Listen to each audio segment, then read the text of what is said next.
Moving up into DC, we have Joker. This is coming up. We're receiving our product hopefully in the next few weeks, and this is all factory right here. This is all first samples from the factory. So everything you see, the portrait work, the cut and sew, is all what customers should receive when they receive the product. So we're happy to share what our final product looked like for Joker. Next to him is Harley Quinn. We're showing one of two portraits that she comes with. She also is on a new female body.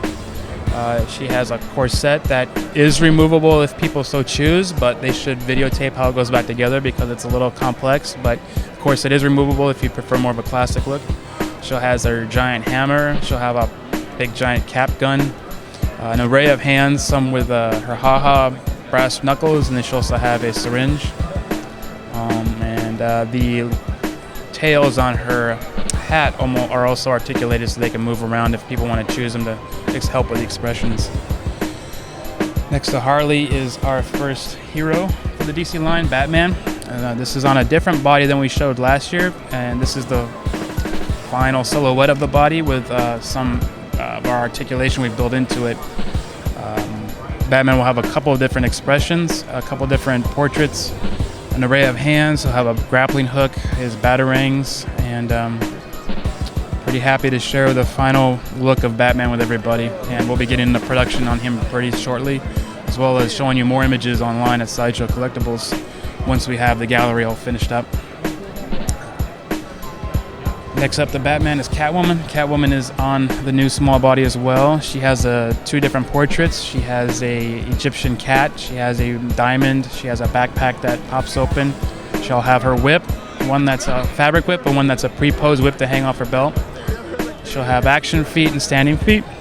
And the goggles will slide down to cover her eyes if people choose to.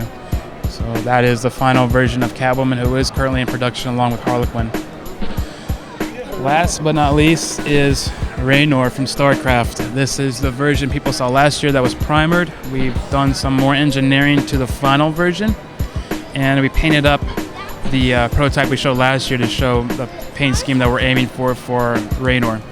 Raynor will have two portraits. He'll have fully articulated fingers, hands, knees, ankles, shoulders, elbows, wrists. He'll have lights. The canisters in his chest will both extend out and light up. His headlamps in the front will light up. The exhaust vents will light up. His blaster gun, or his big rifle, will light up. It has an attachable bayonet. The cartridge pops out, and you just pop in a couple watch batteries, and the gun lights up. He'll have a big giant sniper rifle. He also has his revolver on his side.